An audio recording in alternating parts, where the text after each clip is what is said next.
My name is Uwe Wagner. On behalf of the Goethe Institut and GABA, I'm very pleased to welcome you to tonight's program, Cybersecurity. We have with us, not visible yet, but visible soon as the Honorable Howard Schmidt has joined us, Professor Norbert Pohlmann from the chairman of the TeleTrusT IT Security Association Germany, Dr. Sandro Gaycken, Institute of Computer Science, Freie Universitaet Berlin, Dr. Joerg Borchert, VP Infineon Technologies, Roemer, Chief Security Strategist at Citrix Systems, and of course, our moderator, Shan-Chi Wang, VP and Principal Analyst, Security and Risk at Forrester Research. Everyone, thank you for being here tonight. I would also like to thank the director of the Goethe Institut, Sabine Erlenwein, for hosting tonight's event. GABA. How many of you have heard about GABA? Okay, more than 3, that's great. How many would like to become a member of GABA? No, just kidding.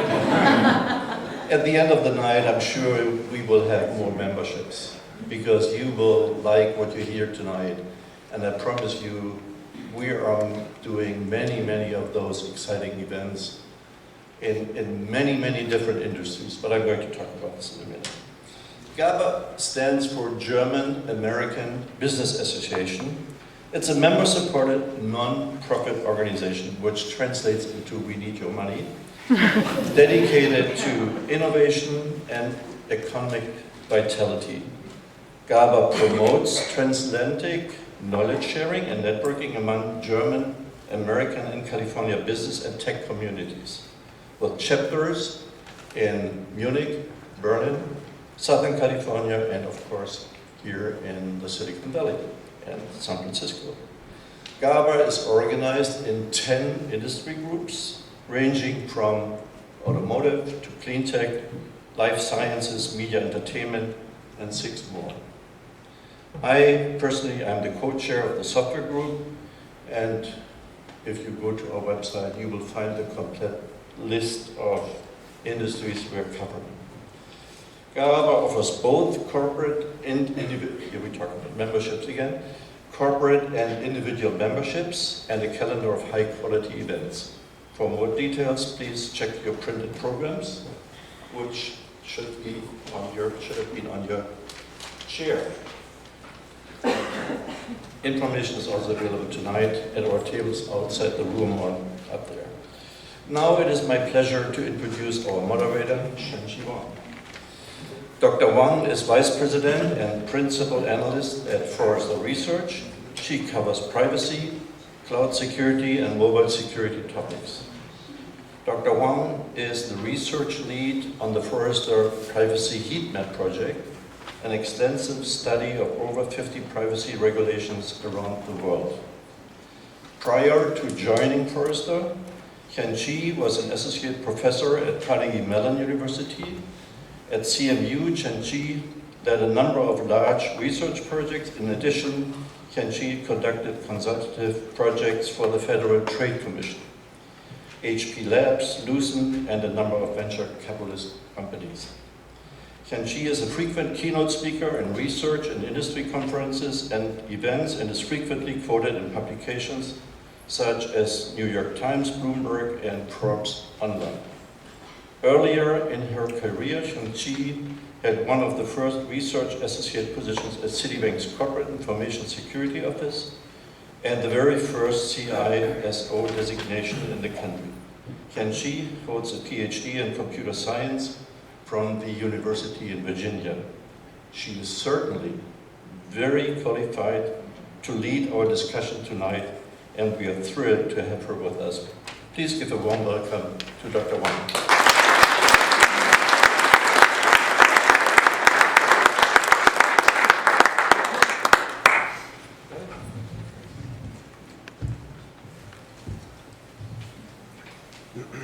Thank you all for coming tonight. We understand that with RSA going on, you have a lot of events to choose from. So we thank you for spending the evening with us. I also want to thank Uwe for inviting me to be part of this event. I was one of those who didn't know what GABA was, and when he called me, he said, "I'm Uwe from GABA." And I had my phone, like, GABA? Is that a country I don't know about? But I'm happy to be here tonight and honored to be asked to be the moderator. We are still waiting for Howard, but perhaps we can ask the other panelists to be seated now, and we'll get the program started.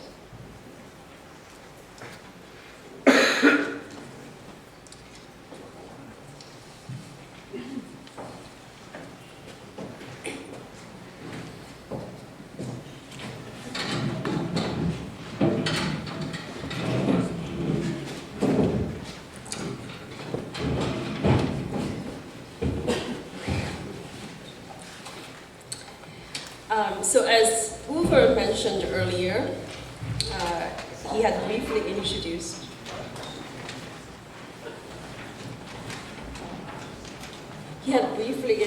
our panelists. What I want to point out is that I'm not going to read their bio because collectively their credentials are very long. We could be here till tomorrow morning. I just would like to point out that we have representatives from private industry, Kurt and Joerg.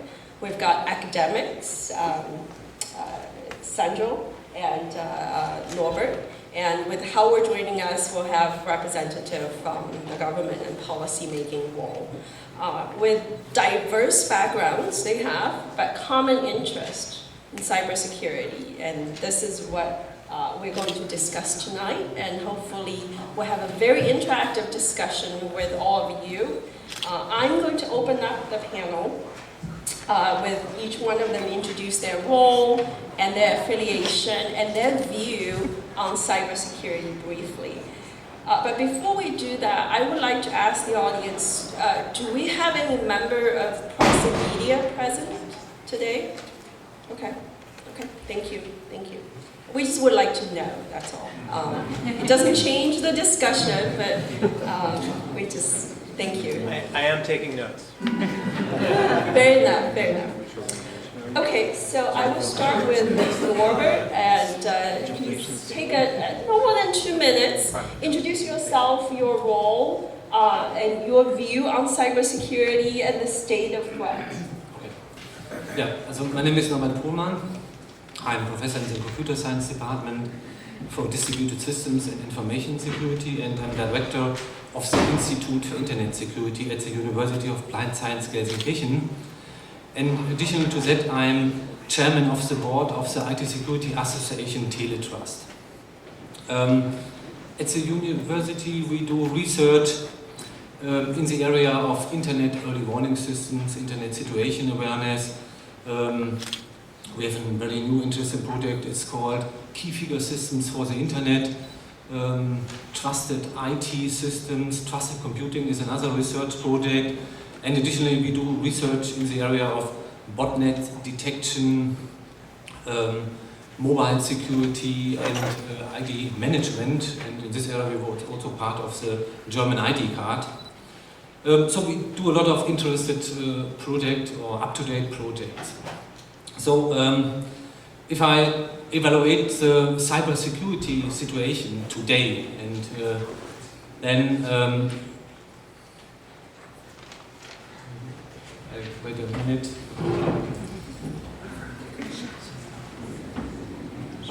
Howard. Schmidt. Thank you.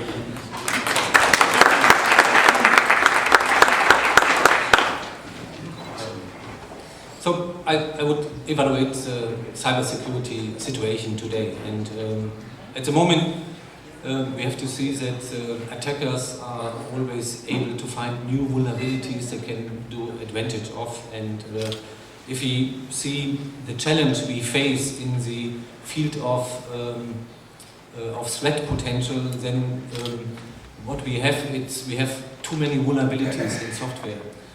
We have too many unsecure websites in the field. We have insufficient malware protection. We have no identity management. So, and we have problems with emails, with smartphones, with tablets, with cloud computing, with smart grids or with smart everything. So they are a very great challenge, and we have also to see that we have an imbalance of power in the cyberspace between attacker and defenders. So the attackers are really high motivated and very good skilled. The attacker operates in secrecy from nearly anywhere from the world. The attacker uses a lot of computers with the help of malware and botnets, so they have unlimited power. And the attacker or the criminal organization are very professional and internationally organized. And one important point is that the criminal organization have a very good business model, and they make a lot of profit. Maybe profit like Apple make. So we have really a lot of challenge to master and duties to do. And if you see the challenge we have to master, they are really very complex and will cost a lot of money or effort. So what I see is we need trustworthy technology and services. We need much more responsibility of the technology and service company. We need a business model for the defenders cooperation. And of course we need international IT infrastructure for email, for identity management, for trusted computing. And what we also need is we need much more internet competence for our employees and for the citizen. So maybe last word, we have also to recognize that cybersecurity is internationally, and it's a shared responsibility between the government, the industry, and the internet user, the citizen or the society. So we have a lot of topics to discuss. Thank you. Thank you. Joerg? No more than 2 minutes. All right. Yeah, I'll try to stick to the 2 minutes. I'm here, my name is Joerg Borchert. I'm here in 2 roles. Number one is I'm a representative of Infineon. We are a semiconductor company, and we are instrumental for hardware security. For example, we are building the backbone for the electronic passport here in the United States of my projects.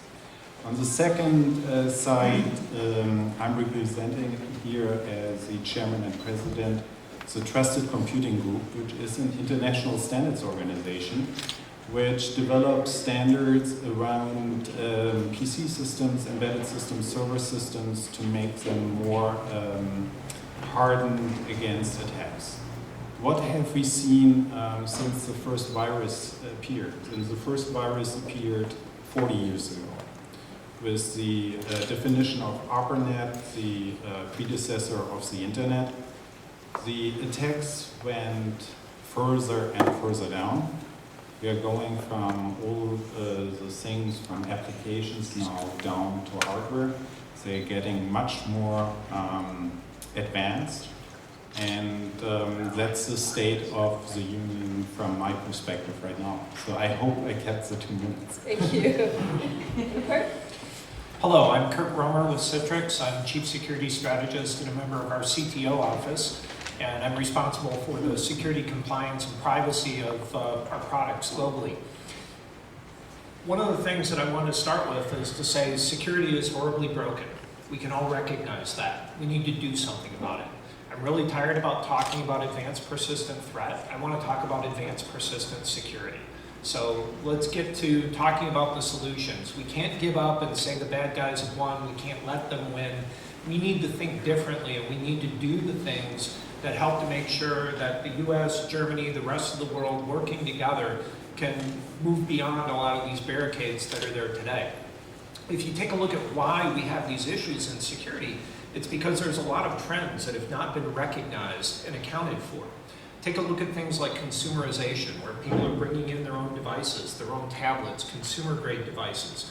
Take a look at the intense collaboration that's happening across the world between people of different cultures getting together and working together and having to work together on a daily basis. It used to involve travel. It doesn't anymore.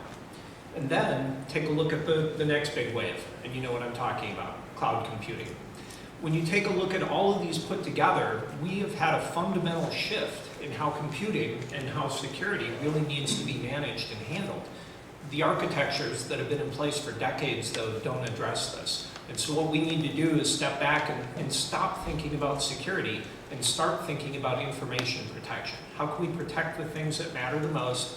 How can we move beyond what we've known as security and get to what's real? Thank you.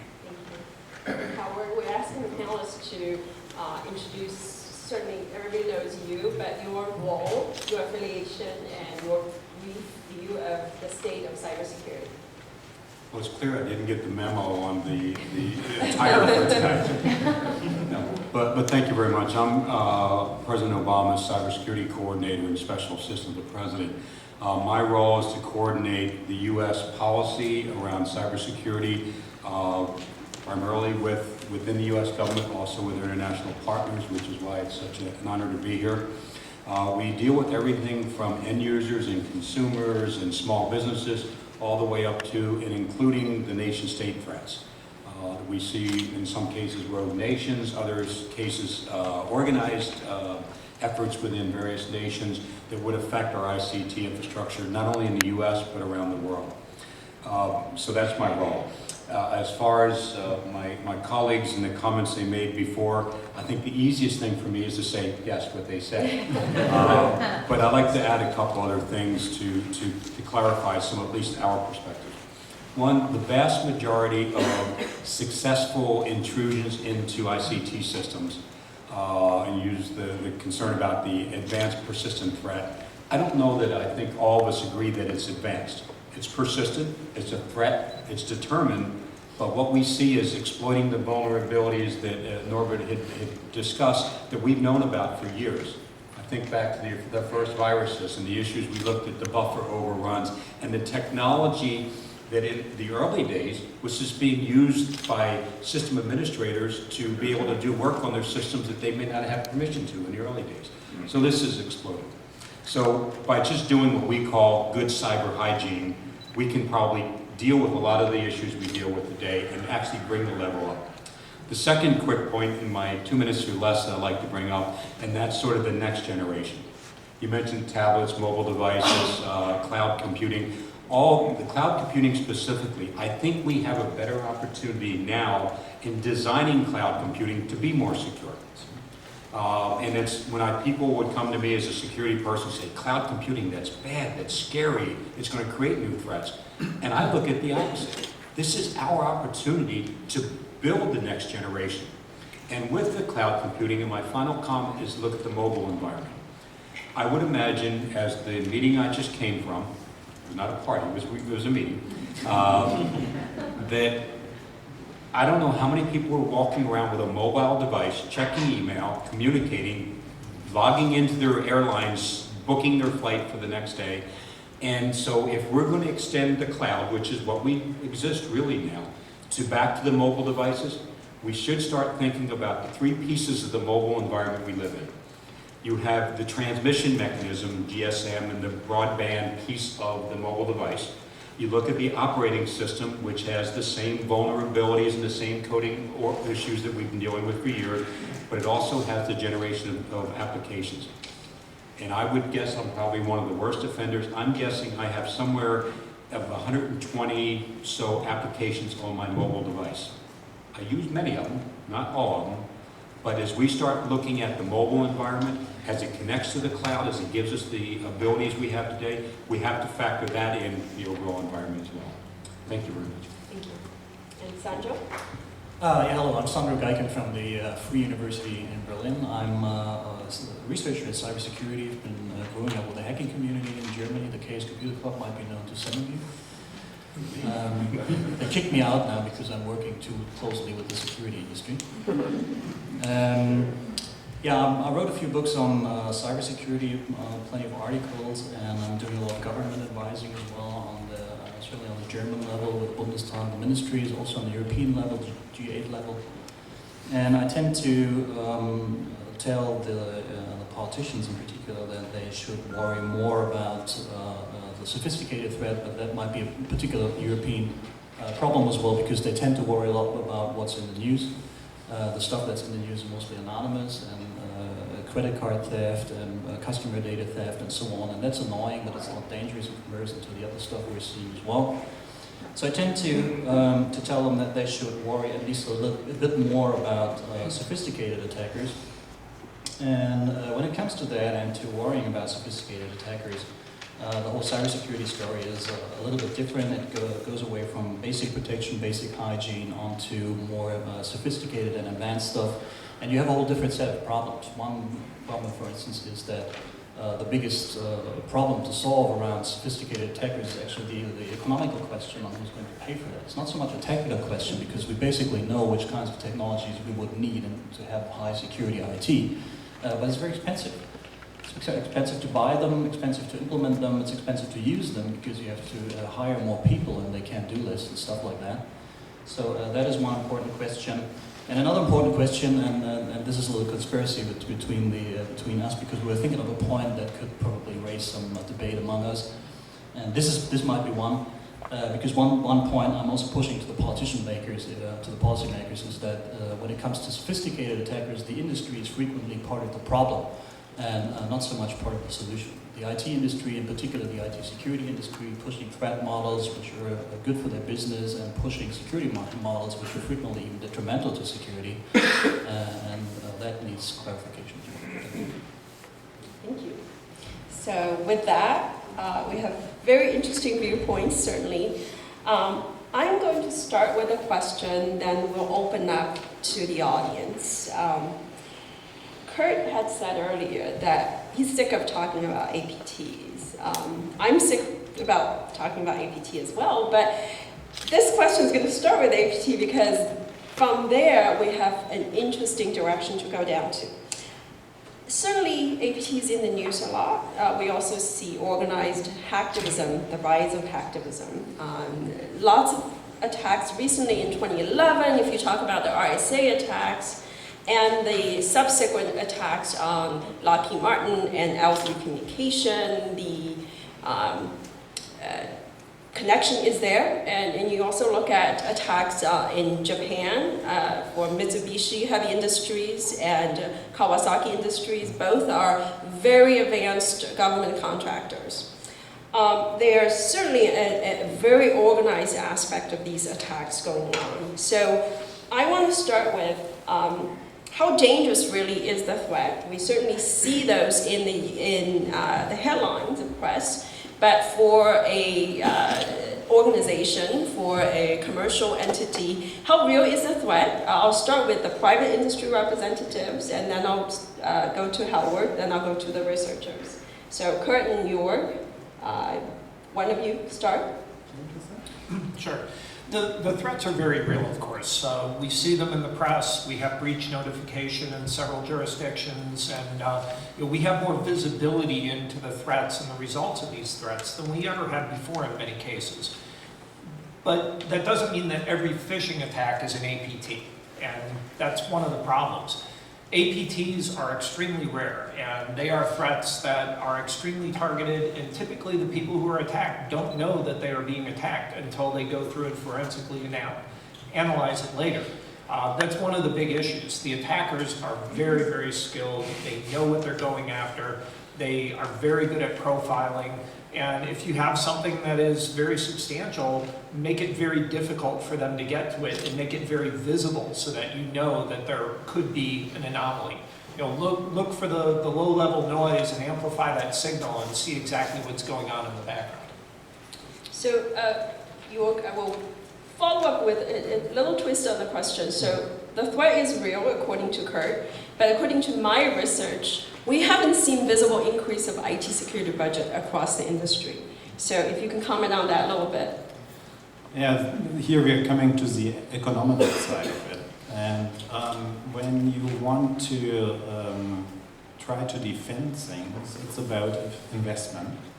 And investment in IT security is basically an insurance case, nothing else. That means you have, on one hand, investment. On the other side, you have a likelihood that an attack is happening and that you have to multiply with the overall threat scenario. And that is the equation. So how much do you invest and what are you defending against? And this is what we are seeing. So the advanced attacks we have seen are the ones on the mission-critical infrastructure, Stuxnet, which was very complicated, and the subsequent one of Dugu. The other ones, I would say, which appeared in 2010-11, which were also very sophisticated, went into the depths, I mentioned that before, into the depths of PC systems, into firmware. Not any longer Microsoft or Linux applications. It was very much down into the BIOS. So these are two kind of things we have seen, and there we are concerned. But we are also working, obviously, on countermeasures. And Howard, from a U.S. policymaker's standpoint, what is the U.S. government view on cybersecurity, the threat level, targeting government infrastructure and also critical infrastructure? Yeah, I think there's one thing, there's the commonality of the use of the term attack. You've used it, and with the vast majority of what we see, I wouldn't put it in the category of attack. Intrusions, theft of intellectual property, theft of credit card information, but I wouldn't say attack. Even some of the DDoS attacks are not an attack, because that's what we call it. But it's not really an attack in the traditional sense. So that's one of the things as the U.S. government we're trying to reconcile in our dialogue, not only internally, but internationally as well. The second thing is when we look at the discussion about reducing vulnerabilities from better coding, reducing vulnerabilities and other pieces, if the sophistication is there, then we can't see them with all the noise. So by reducing the footprint, the exposure we have to vulnerabilities, we can actually focus on those that are more sophisticated. Right now, not sure if everyone's here familiar with the game Whack-A-Mole. It's an arcade game in which you have a little hammer and up pops a gopher or a mole. You hit it and it pops down somewhere else. And currently, that's what we do when it comes to dealing with some of these threats. We don't focus on what we need to focus on. The other interesting thing in the comment made about, sort of where we look at the industry piece of it. Bruce Schneier, a dear friend and probably one of the best security experts in the world, and I at a conference in London, we're looking around and looking from the various booths that were there and saying, they're not fixing security, they're selling a product, to your point, which is very valid. We have to focus on what it is we're trying to fix. The next thing on that is also the budget. In the United States government, we actually increased the budget across the government agencies to do security, Homeland Security being sort of the biggest one. We make sure that they have the ability to buy the vendor solutions, not just software, but the vendor solutions to deal with some of the issues. So even though we have difficult budget times, we're still making sure we invest in improving security. And the last thing relative, actually two quick things, the comment about the return on investment. We've talked for a long time about return on security investment, or RSI. We still find increasingly that we don't find security being part of the core business process. It's always you have a business process and security's over here, you try to bring them together. We need to correct that. The chief executives, the board of directors, the executive management have to understand to be successful in today's ICT-enabled world, you have to have cybersecurity, whatever term we use, as part of the core business process.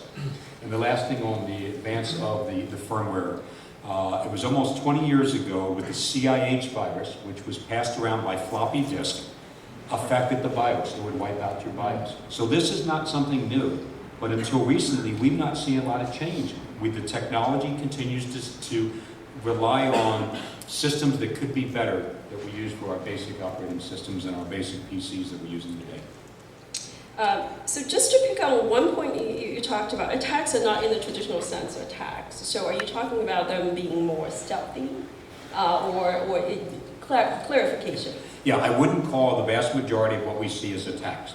I'd call them intrusions, theft of intellectual property, but I wouldn't call an attack. An attack in my mind is you're looking to stop something from taking place. We use the term distributed denial of service attacks. That actually affects somebody's ability to do something. Theft of intellectual property, it benefits somebody, but you still oftentimes conduct business, with the exception of cleaning up the mess afterwards. Thank you. So I would like to turn over to Norbert and Sandro now. From a security technologist standpoint, in terms of, on the forefront of creating new technologies, what are your views on the APT type of threat? How does that impact the direction of research you do and how you counsel your maybe commercial clients? So if you see what happens in the last year, the criminal organization tried to distribute malware on the computer. But it was more, I sent the malware in the cloud and maybe I affected million of computers, but the malware is installed only with 10,000 computers. So, and if a computer identifies a malware, then they can give this information to the anti-malware company and they generate a digital signature and you can identify that is a malware. That is a very simple mechanism and if you see what is the detection rate of anti-malware product at the moment is between 75 and 95%.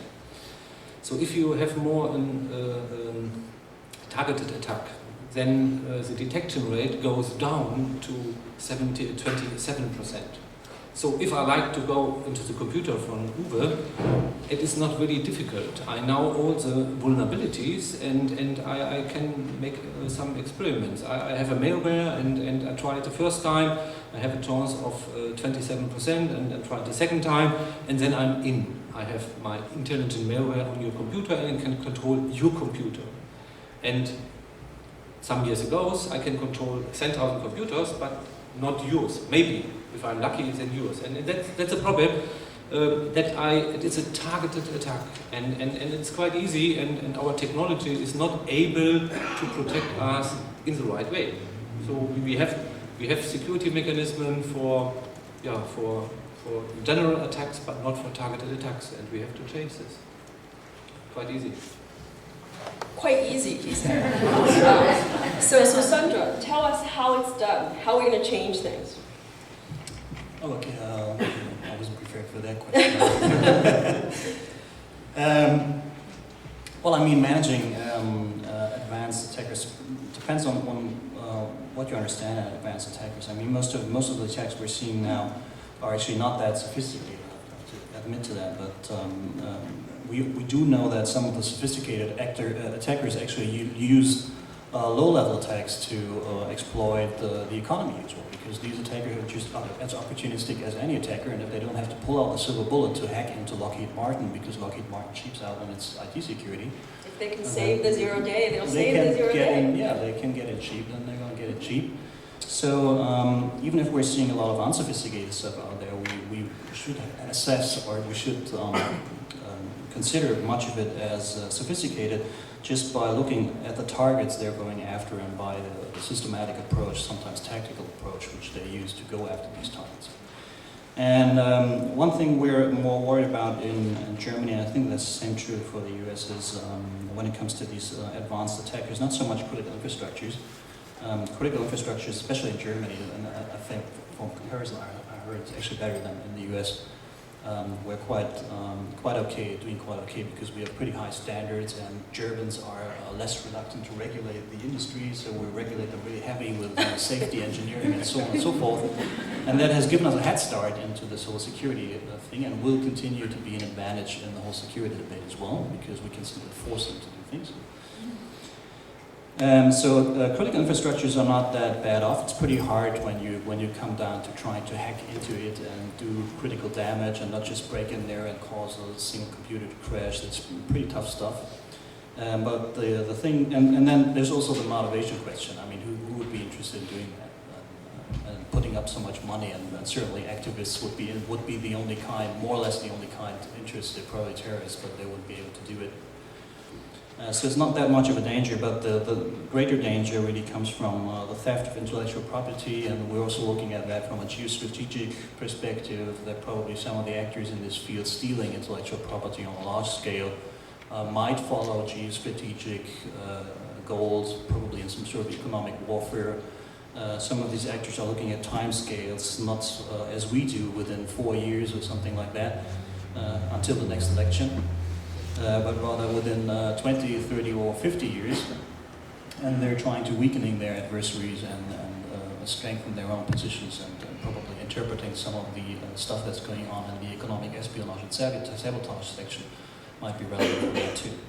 So when it comes to confronting sophisticated attackers, first of all, of course, we have to do the whole cyber hygiene thing, and that would fend off all these opportunistic attackers, but then we would still have a problem with the sophisticated attackers who do targeted stuff. This is pretty difficult because of the economic reasons. We have a couple of technology concepts. We could disconnect things, we could come up with separation kernels, microkernels, formally verified code, and so on and so forth, and we know a lot of best practice approaches to do that. But these systems are very expensive, they can do less, they have to be implemented, you actually have to force the companies to implement these systems because they have no natural incentive to do that. And these are a couple of problems, but there might be other approaches, and I just have started some brand new research on actually how sophisticated attackers could probably be discouraged from doing what they do. Just briefly sketch that. One basic idea, we looked into the economics of O-Day developments and found out that it would be pretty easy actually to discover a large amount of O-Days if we would have some international effort on that. And a very high discovery rate of O-Days. O-Days are a necessary element of sophisticated hacking, and a large discovery rate of O-Days might actually discourage sophisticated attackers because it would drive up 0 days. Yeah, it would drive up the development costs significantly. Very interesting point. 0 days is a big challenge for security industry professionals. So we'll come back to that point later. I want to pick on some of the things that some of you talked a little bit earlier, especially Sandro said about the difference between German regulations and US regulations. Certainly in the physical world, if there's organized crime, you don't expect a single organization to stand up to organized crime. FBI will get involved, the government will get involved in some capacity. In the cybersecurity game, it's not clear, or at least it's not clear to everybody, what should be the role of the government and policy-making entities in helping private industries in their battle against nation-state APTs or organized APTs. So I will ask Howard to start, since he's our one government representative. So do we need more regulations? Does the US need more regulations, or should this stay largely as a private industry initiative with government facilitation, for instance? If your position is that we need more regulation, then in what form should they come? And then I'll ask the other panelists to jump in. And I get to be the only government person.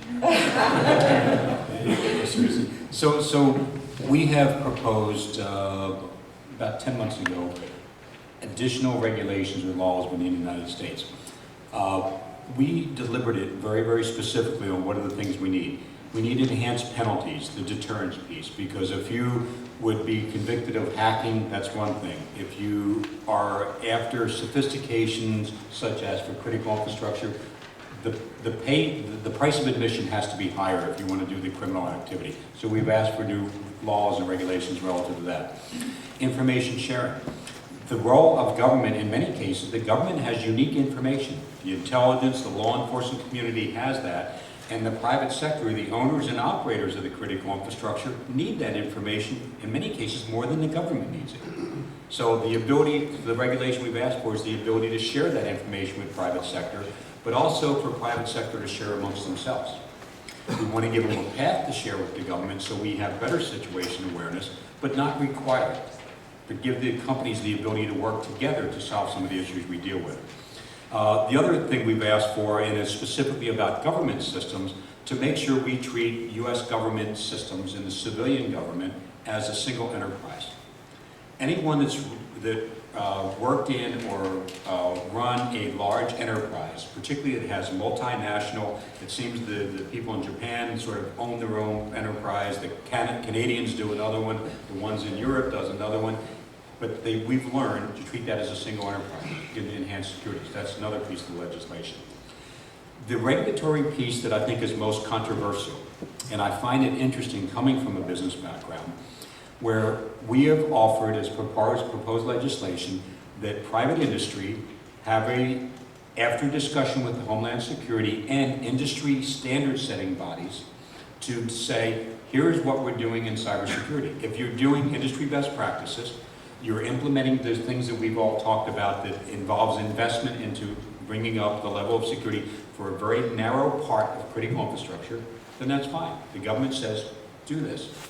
If you agree, if you say, we don't think we want to do good identity management, and you have access to a dam that's going to unleash water that's going to flood a community, we don't think it's important. The government says, we think that's important. And they say, yes, we agree. And then they set a path moving forward. The third category is if a core critical infrastructure says, we don't think the risk is there. We don't believe, it's just people trying to sell us something, so we're not really concerned. So what would happen is government contracts might be in jeopardy. Any of the businesses in this room, when we do business with someone, we generally would do due diligence to make sure we're dealing with a good, credible entity.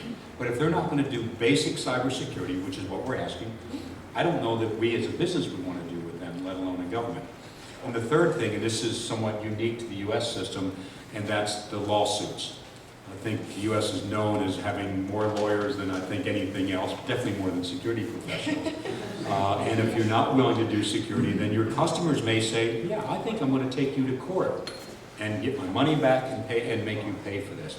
So while we don't believe in regulations broadly, we think there's this very small piece that we need to do to make sure we're protecting core critical infrastructure, but without impacting innovation, entrepreneurship, and for the industry to drive us forward.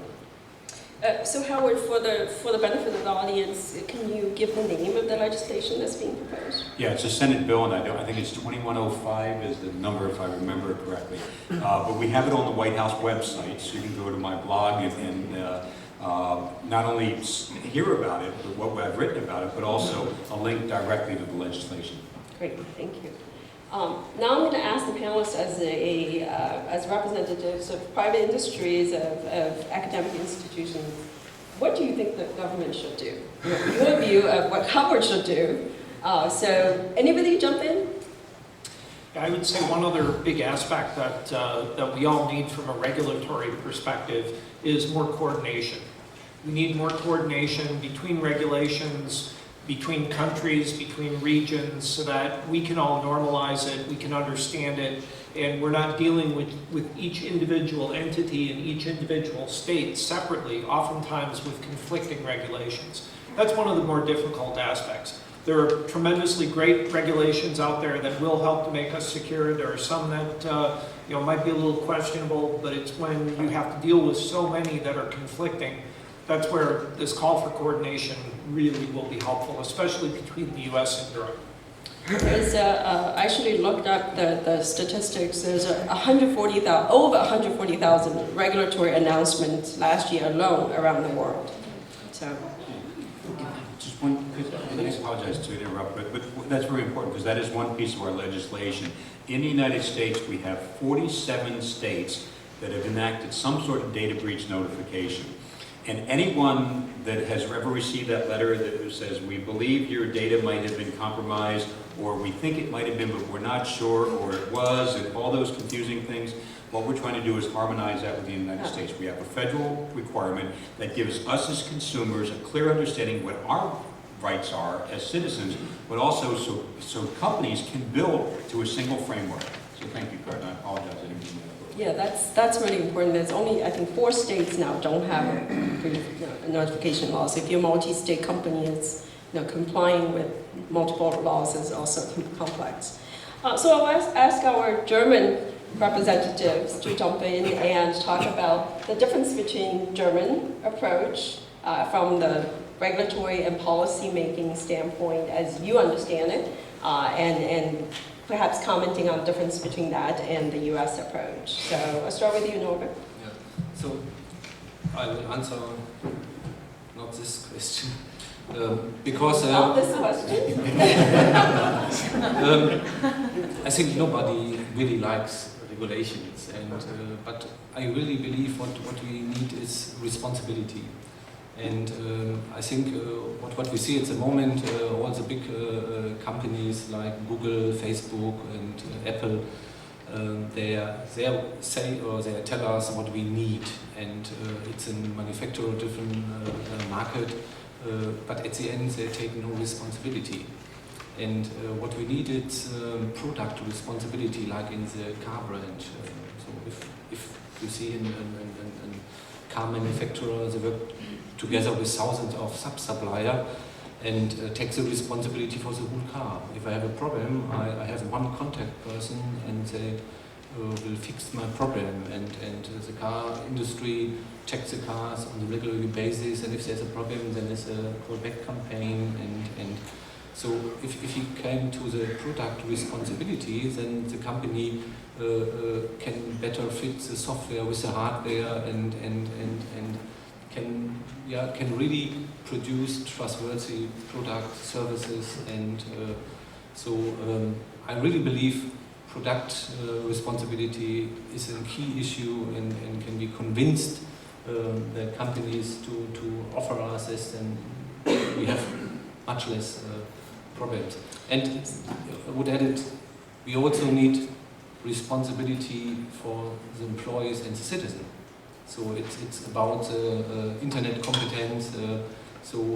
Maybe that could be also an issue for the government, to say maybe the government is responsible for that we have a change in our society, and we have to train our people to handle this new technology, and so that our employees and our citizens can surf in the internet very securely. So it's also a responsibility. So he's talking about, I think we use accountability as in that concept is organizations should be held accountable for their security posture, and average citizens should also be held accountable for either lack of security measures or the use of security measures for their individual cyber life. And I think that's a great point. So the other two... Yeah, I have a story for you actually. It's gossip from the security community. And it's about a boardroom meeting at a critical infrastructure supplier. So they were contemplating how much really high-end, very good IT security would cost them. Turned out it was a lot, one hell of a lot of money. Much more than they would have to pay in case a large blackout would occur, and even with a loss of life. I think they have a liability cut at 20 million euros or something, so anything that was high-level IT security was much more expensive than that. So from a company perspective, the decision was clear, but the other question was, how am I going to sell it to the politician that I'm still a responsible company?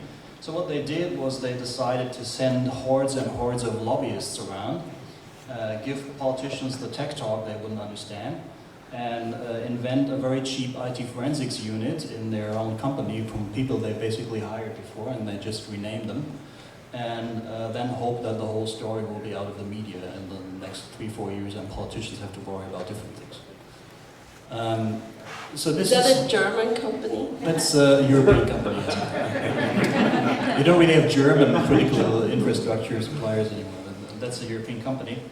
And I'm hearing similar things from other companies. I mean, companies, the prime responsibility of the company is to the company and to making money, making profit. And if there is a cheap way out, they're going to opt for the cheap way out. And to security, basically, there's two approaches. The one is security, the other is marketing. And most of them try marketing. So from my point of view, I would like strong regulation. I would like strong standards, very tough standards, and that is something which is still lacking. But I think Germany is going for it because we're not that soft with our industry, actually, in some elements, at least in critical areas, we're actually aiming for high standards. So the question of standards is very interesting, and I think you have really good insights on this, being sitting on the standards community, so Joerg. Yeah, let me first respond. I mean, I'm 13 years in the United States, and I'm against regulations. To be very clear, I think it has to be a market-driven model and a close collaboration between government and industry and information sharing. As Howard said, the governments have advanced knowledge. Sharing that with industry would help to build better products. On the standard side, I must admit, the Trusted Computing Group is a worldwide standard organization, so we have to bring together all the involved countries, and it reaches from the United States to the European Union countries with members. We have over 100 members. So, and we bring these standards into the ISO standard afterwards. Bringing this together is a lengthy process. And I believe in standards, that's why we're supporting it.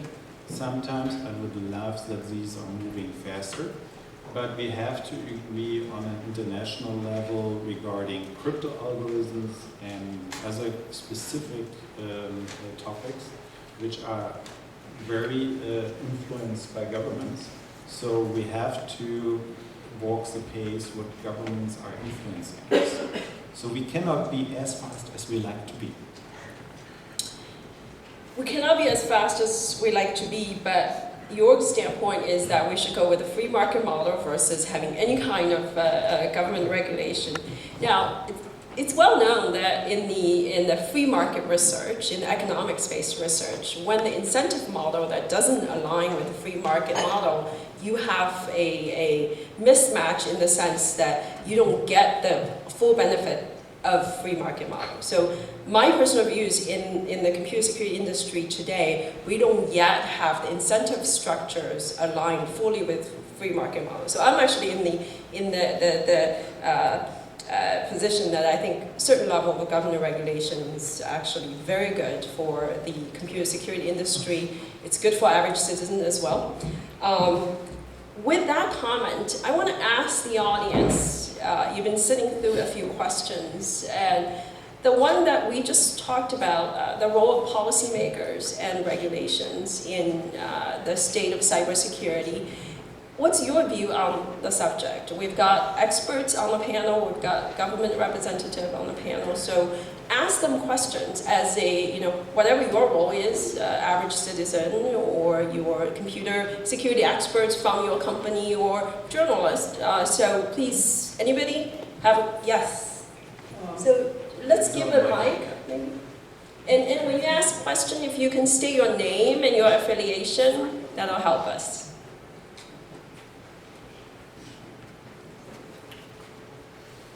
Thank you. Okay, my name is Joe Weiss. I work for a very small company called Applied Control Solutions, but I'm viewed as one of the experts on cybersecurity of industrial control systems. Howard knows me. Number of points. Almost everything we talked about, or was talked about today, was IT, and has little relevance to the industrial controls world. Number two, I've been to Germany. It also was involved a little bit, not that much, but a little bit on addressing Stuxnet. Stuxnet was Siemens. Last I looked, they were in Germany. Stuxnet was an issue was an exploit in the design of every single Siemens PCS 7 PLC ever made. There is no patch. There is no fix. It takes 4 lines of code, 4, to take control of that controller. The other point that is so important, today, this is across the world, because don't forget, there's only maybe 10 major suppliers of control systems worldwide. Okay? We do not have control system cybersecurity logging or forensics. So when there is a problem, it's not even recognized. And just to cap it with this, it goes back to what is an attack. In my world, we don't care if it's malicious or unintentional. If the lights go out, the lights go out. If water stops, water stops. If a refinery explodes, it explodes. The big tickets in the US so far, we've had 4 control system cyber incidents that have killed people. We've had 3 major cyber-related electric outages. We've had 2 nuclear plants shut down from full power. We've had a drinking water system that's had water pumped from a Superfund site into the drinking water system. These aren't hypotheticals. These are things that have happened in the US. I can go through similar things that have happened in Europe. My issue is, I've gone through, RSA, I intend to walk through again. But one little point. RSA made a conscious decision not to have a session on control systems. Why? Because they said people didn't care. Okay? That is why. Until we can get the IT world to realize we're different but intersect, we're not going to get anywhere. Until when there are major policy meetings in Washington, that control system people are part of those meetings, and they are not today, we will not get anywhere. And my head hurts from banging on it now for 12 years. Great question, great question. So our panelists, anybody care to comment? Yep, go ahead. And thank you, Joe, and I thank you again for beating that drum, and sometimes you use your head instead of the drum stick, but it's helpful. So a few things. The relevancy to the IT environment is because when most of these ICS systems, SCADA systems, digital control systems, whatever we call them, they were originally not designed to work in a networked environment. And we saw this back probably 10, 13 years ago when we started to recognize this. Those of us that have some experience with PLCs say, well, wait a minute. And the question specific was, a major chief executive officers from different companies in that sector said, do you have your ICS systems, SCADA systems connected to a network? And they said, sometimes. And then the following question was, are those networks connected to the internet? And they said, absolutely not. And we know that's false. And so that absolutely goes to the whole integration, and very, very applicable, Joe, on that. As far as what we do internally, we actually have an industrial control system, emergency response team. Everything is, I get briefings regularly from them, because when we look at the environment worldwide and those 10 companies, the problem we have is sort of, it goes back to the money issue. If we were to replace it, if we were to say, wave a magic wand and say, we have developed something you can switch not only at millisecond, but nanosecond and picosecond speeds that do not require authentication, not require encryption. If we had that technology exist and says, tomorrow we're going to replace everything, the GDP of every one of our countries across Europe, across the Americas, we ought to know that we could afford that. So we clearly are looking to, with the help of folks like Joe, is to make sure as we put in the next generation, we try to minimize the risk now. We try to introduce something between the networks and the ICS systems, but clearly we need to continue to do the research and move forward into an environment where the ICS environment we move into is much more secure, and if necessary, we can update it without worrying about taking out the entire piece of hardware and replacing it with something else. Yeah, and that really addresses making security very relevant to the situation, getting it in compartmentalizing, and recognizing that the threat landscape is constantly evolving. And you have to consider that in the context of what you're trying to protect, and then go back and revisit it as often as necessary. If the threat increases and the value of your assets increase to a level where you need to do something about it, you need to get support for that and do something about it. But somebody needs to be recognizing that. Security in the past was something you installed up front. It was either on or off, you were on or off the network, and then you didn't worry about it ever again. We can't live in that world anymore. We need to be constantly evaluating this and making sure that we're protecting, not to a one-size-fits-all level of security, we're protecting the information assets that mean the most to us. Yes, certainly Stuxnet and the subsequent Dooku made a lot of headline. Now, a question throwing back to you, Joe. Have you seen the industrial control system makers taking notice and actually put more security controls in their processes and even go as far as remediating the existing units out there or not? So It's a mixed answer, okay? In fact, anytime anybody asks me a question, the answer is always E, all of the above. Okay? And the reason is, yes, there are some vendors who are really starting to take this seriously. We have other vendors who are still in a complete state of denial. Okay? But just as important is we don't have the end users demanding that the vendors incorporate this. And one of the issues going on is that, this is my belief, senior executives don't understand this world in that cyber isn't just email.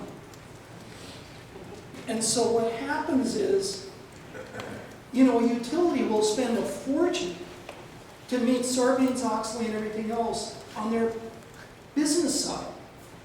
But they're spending almost nothing other than, you know, if it's a utility, NERC SIP, simply for compliance. Let me give you one example. And I'm going to use names. I put this out in a blog. Con Ed of New York and PSE&G of New Jersey put out an RFP for new protected relays for their substations. And I got a call from one of the major substation equipment vendors, because what they wanted was anti-malware in those devices, because the NERC SIP said you had to have it. If you put the anti-malware into those protected relays, they wouldn't work. The security people at Con Ed and PSE&G came back and said, we don't care, the requirement says put the anti-malware in. And I had somebody, a security engineer or security person from PG&E here, tell me that they will keep the firewall up even if the lights go out. Who do they work for? My world is keeping lights on. I don't care why. And until the execs, and this also includes government, realizes the differences that are going on. I've gotten lots of calls from staffers about the new legislation, because most of it can have a detrimental effect on us, because the legislation is all pointed at IT. It's not, Joe. I'm sorry. It's not. There are things in there, for example, in our world, we don't care about privacy. We care very much about reliability and safety. I'm going to interject here. So you may not care about privacy, but doesn't mean privacy is not important. No. What I'm saying is, if you try and mandate that onto our systems, you're mandating a requirement that can impact its performance without a need to do that. So where I'm coming from is, there are lots of systems, probably meters, but other than home meters, confidentiality isn't important. So the issue is, have us address the things that are important so these systems do what they're supposed to do. They're difficult enough trying to marry these things. Yep. Does that make sense? Yep. And I think that point is well taken. The IT, the control systems, the industrial control system, the PLCs are very different from the PCs and the mobile devices that we know today. So, and thank you very much for bringing that point up. I do want to ask the rest of the audience, going back to the question of any question you have for the policymakers, the researchers. I see a hand back there raised first. So, Yes. Yeah, that gentleman there. My name is Jim Davidson. I work for OSI Soft. I just recently left the National Laboratory System, Okay. where I've been working in cyber research since about 2003. I've had an opportunity to work with the National SCADA Testbed Program, funded by DOE, and also DHS's process control systems. I've seen us look at many control system vendors. Many of them were proactive, wanting to know what was wrong with their systems, trying to find ways to fix them. We've seen recommended practices done through DHS to identify how to. That's one thing we hear from the industry. And I do think that things are moving forward. They're moving forward slowly, but you have to understand we're doing 30, 40 years of fixes in a very short period of time. We've seen proactive work by federal government to fund these kind of efforts to identify common vulnerabilities and the likes. In some ways, I do agree with Joe that we have to be careful we don't try to put an IT solution on control systems because they don't necessarily work. We have to understand the priorities, but we need the skills of the IT people to implement them. Yep, thank you. Thank you for that comment. And I have a question up here, this gentleman. Thank you. Good evening. My name is Patrick Koss. I'm in-house counsel at Genentech, responsible for global IT project from a legal standpoint. Thank you for being here. You have very nice contributions. The whole discussion was very much focused on IT and security. To me, it feels like we're running after moving target. And we talk about attacks and IP threats, IP intellectual theft. What do we do to fix the real issue? Like the people who are doing it. It will get a little blurry. We didn't talk about who it is. We're just like organizations. We know that from accusations of countries in Eastern Europe or Southeast Asia. So what are we doing on the government level to cope with other governments to address these issues? And then what does the US government do to protect the industry? Yeah, that's a great question. That actually leads into the next question I was going to throw out to the panelists is, what kind of international efforts or international maybe working groups that either we have now or we have hope of establishing that can help private industries in EU or Europe, EU or US to be in a better position against cyber attacks. Is there any effort that you guys know are going on, or is there any discussions? I'm actually aware of in Davos, the World Economic Forum, cloud computing and the international collaboration in terms of cloud computing was one of the discussion topics for the world leaders and the large, the CEOs of large organizations. So I want to ask the panelists, from your standpoint, what's required for international collaboration? Is it information sharing? And bear in mind, another sort of twist to this question is that we have different privacy standards, right, at work here. In EU, privacy is an inalienable rights, and it's inalienable even by contracts. In the US, it's not the case, right? So privacy standards are different, and we are dealing with different mentality and different regulations. So with that bear in mind, let's talk about what sort of international alliance or information sharing channels that we can establish that will help private organizations. I will start with Sandro from the sort of technology standpoint. Do you have any comments? Well, in Germany we tend to very strongly towards passive protection. So we tend to say that our primary focus is to make the potential targets more secure, more resilient against attacks, and to deny the attacker and frustrate the attack in the long run. From what I know, from transatlantic discussions, this is a bit different from the American standpoint, who tend more towards active security and more towards actually prosecuting the attacker or identifying him. I know that billions and billions went into attribution, although it seemed to be pretty clear from the beginning that nothing solid would come out of that. But that's sort of highlighting the US perspective. The US perspective is get the bad guy and point a gun at him or point the law at him. The German perspective, in particular because of all the privacy concerns we have, and as law enforcement mostly involves some or another kind of invasion of privacy or potential invasion of privacy, that's not a feasible way. So this is something which we'll be very strong about, and also in international corporations, we are happy to embark on any kind of international cooperation that enhances passive protection, but we're very unlikely to embark on anything and even sign anything that sounds remotely like active protection, remotely like internet control. The Russians just wanted us to sign something that had some indications of internet censorship in there, and of course we didn't do that either. So when it comes to international cooperation, passive protection, very good, we'll do it. And I think we have a very valuable experience in Germany as well, because we have a long-standing tradition in IT security, also a long-standing regulatory tradition in IT security, which is very valuable for many countries.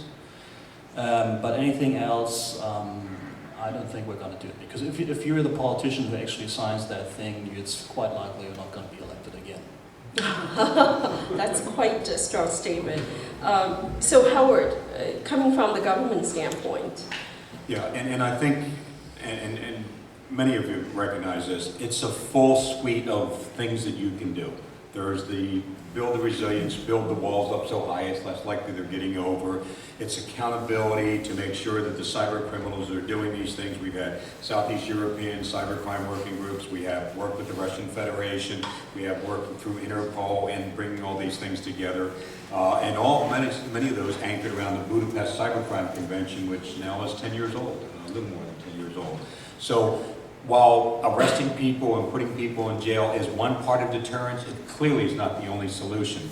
The analogy I use all the time is in my former law enforcement technology world, we wouldn't have new communities being built. The minute the new houses go up, there's somebody breaking into the house and stealing, in the old days, their VHS recorder, and today they're flat screen TVs. So the threat will always be there. But what we've learned is you put better locks, you better secure the windows, you once again keep the low-level actors out, but you're not going to stop the sophisticated one, which is why we need to use international law, we need to use the rule of law, the cyber crime laws, but we also need to make sure we do three things. One, raise the cost of what they're doing. And in the typical thing, if you can get €5 for a stolen credit card number, we should hope it would cost, it was that low, by the way, we should make sure that the criminals that are stealing it, it costs them €10. It's just not profitable. The second piece we need to do is show them the lack of success. If they spend a month trying to break into a system and they're not successful, they'll go someplace else because they don't have the time and effort to do this. And the third thing is that accountability.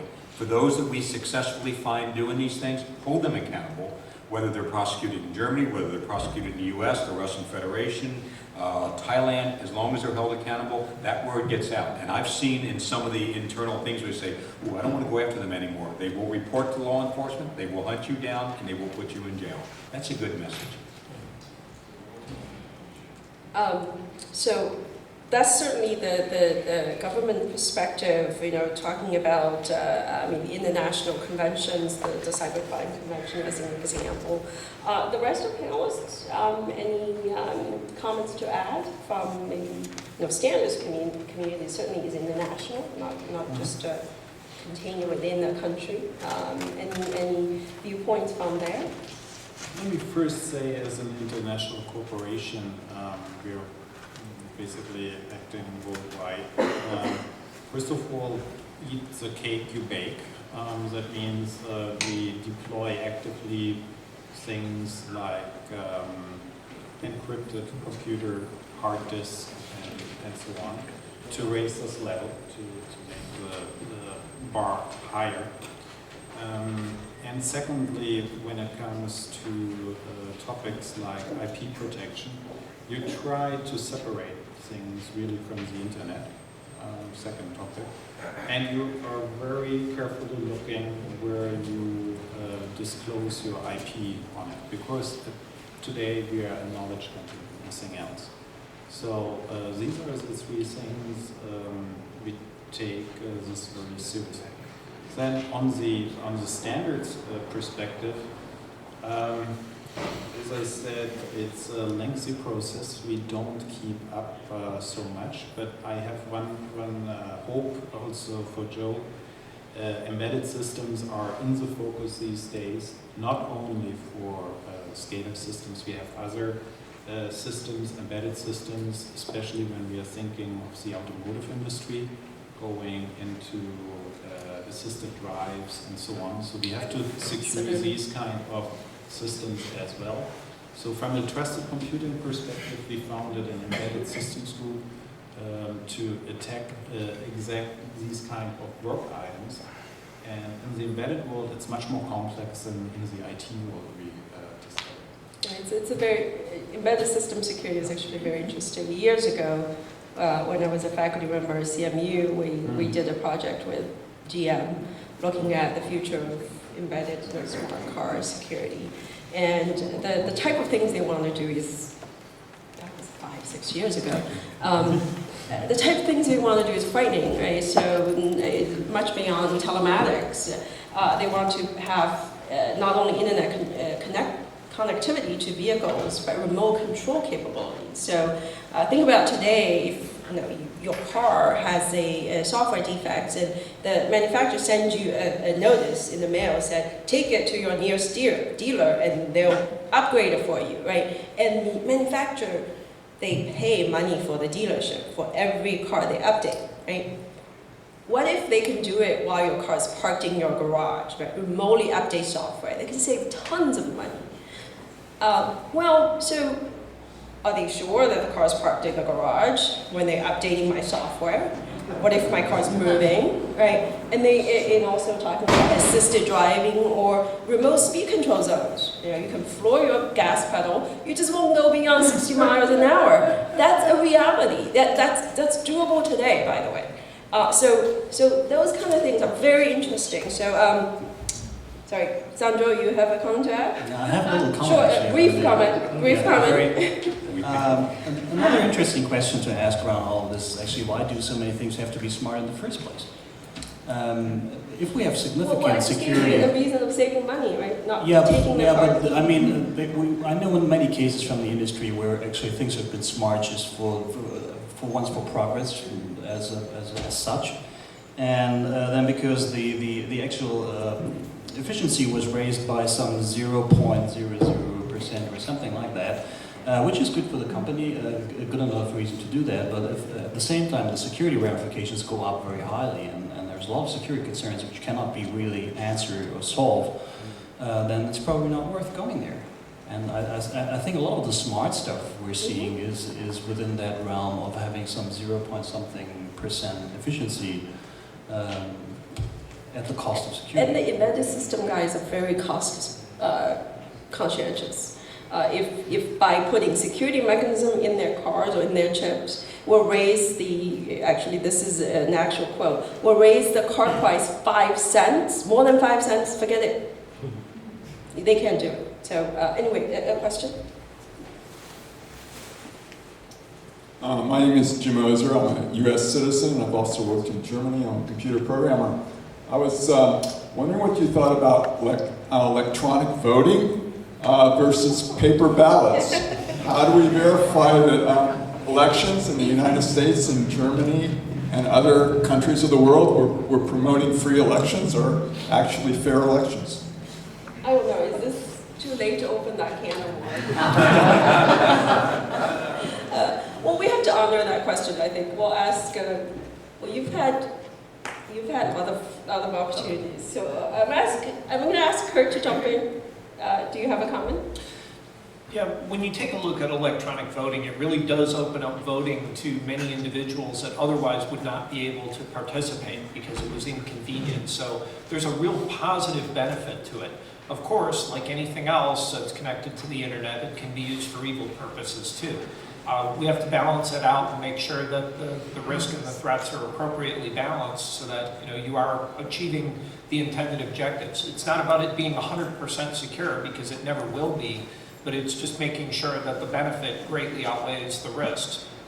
Today, that's a bit of a challenge because the integrity of the systems isn't necessarily there to put these out just for general usage. They still have to be pretty heavily monitored. In other words, you can't tell everybody they can just vote from their smartphone and everything's okay, right?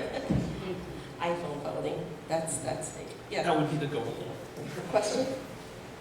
Hi, my name's Josh Wine. I'm a reporter with Communications Daily and Washington Internet Daily, and I've been writing about media and telecom policy for 5 or 6 years. And one of the things that's made me is a very hardened skeptic about the Congress's ability to pass complicated technical legislation.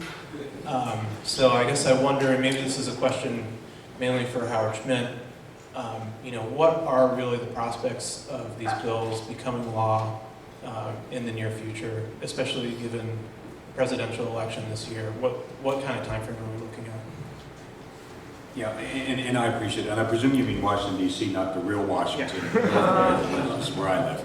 And the prospects are better now than they were a number of months back. We have put a lot of effort into this, and not looking for technical legislation, but if you look at the legislative bill, it's not going with a whole lot of technology and talk about encryption, talks about data pathways and data storage and stuff like that. It's just some fundamental things that if you go against critical infrastructure, against the law, and you will be held accountable for that. So we continue to see, and there was one of the congressmen was here yesterday at RSA, and there still is bipartisan support. But once again, like anything else, there's some pieces that some people don't agree with. So I think the way we're moving forward, and hopefully we'll see something before the summer break and it gets into the election season, is to find the things that we can agree on, and we being the legislative branch, the executive branch, we've already provided that. So to find the things you can agree on, and if you're going to debate things for the next 5 years, don't do it on the backs of everything else. Find what we can agree on and move forward. So while I wouldn't say it's a sure something for sure, I think the better chances we have now than we've ever had before in the past. Can I do one other quick plug on the e-voting thing? Because and I thank you for that question, and I don't want to minimize yours, but the New York University Brennan Center about 5 years ago, we did a paper on e-voting. And it's interesting, it's not only the technology, but it's identity management, it's validation of, particularly in some parts of the United States where we have people that run the voting centers, that they honestly would not know the difference between a floppy disk and a Frisbee toy. And so that's part of the e-voting thing. So it's just not the technology, it's the process as well. Thank you. So we actually, I'm sorry, is there another, oh, I didn't see it, sorry. So I'm going to make that the last question because we're already over the slotted panel program time. I want to honor your time to network after this, so let's make that the last question. Thank you. Quick question. Howard had mentioned earlier that there are more lawyers than IT, so I'm here to represent that contingency. In the United States, the securities... And your name and Oh, I'm sorry. My name is Sylvia Burks. I'm with the Pillsbury Winthrop Law Firm. In the United States, the Securities and Exchange Commission has required that companies not necessarily have to get insurance for cyber attacks, but they must disclose whether or not they do have insurance for cyber attacks. So the question with respect to the German representatives here is there a similar requirement in Germany? And to those representing the United States, do you think that that is money well spent, or do you think that that is a good remedy? So this is, I think this question is directly directed towards the German representative. I'll start with you, Norbert. The question was asking whether from the German standpoint, do you have similar regulations you must disclose the fact that you have cyber insurance or anything to do with cyber insurance, really. If you don't want to comment, that's fine. I'm a computer scientist.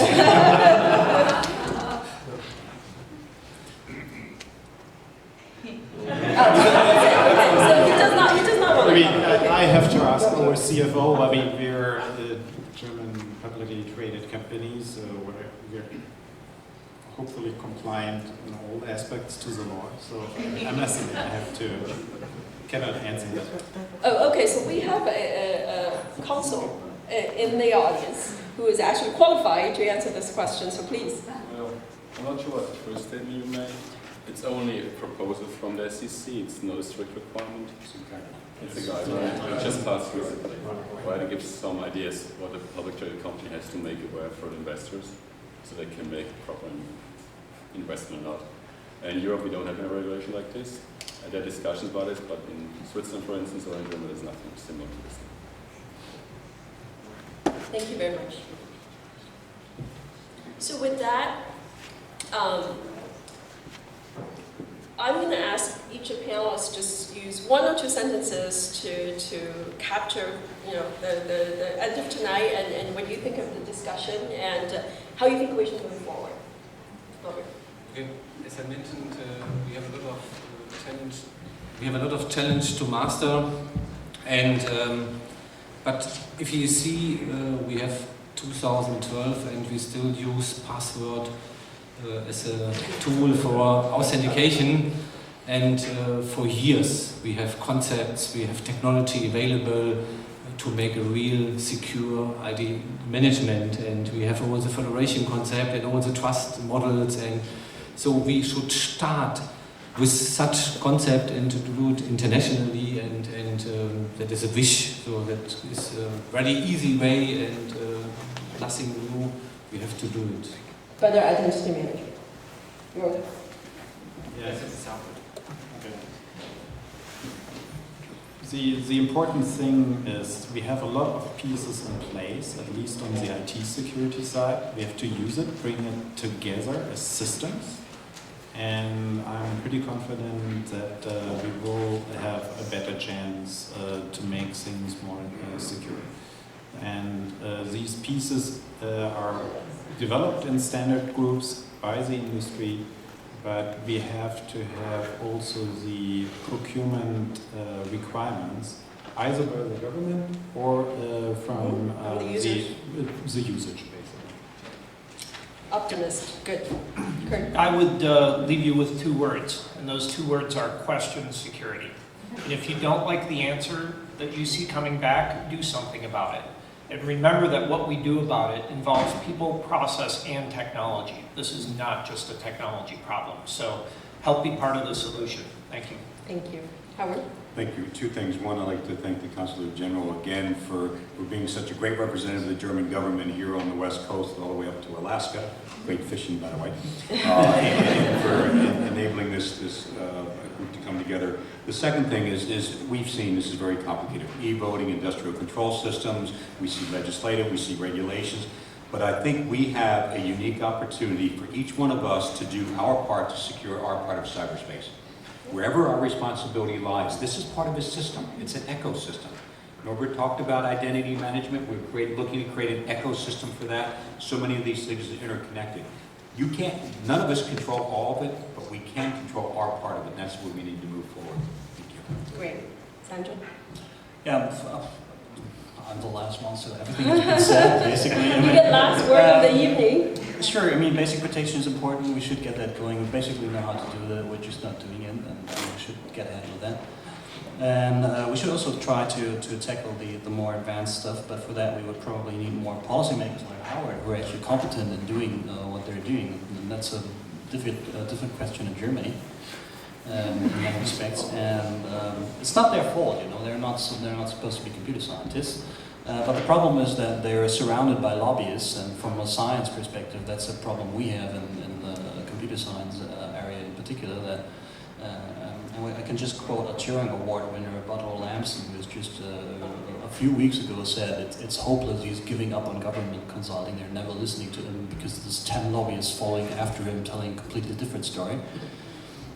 So that would be important in a long-term perspective, educate policymakers, get them to listen to independent people, lessen the influence of the lobbyists. Great, thank you. And with that comment, let's give a big hand to our panelists.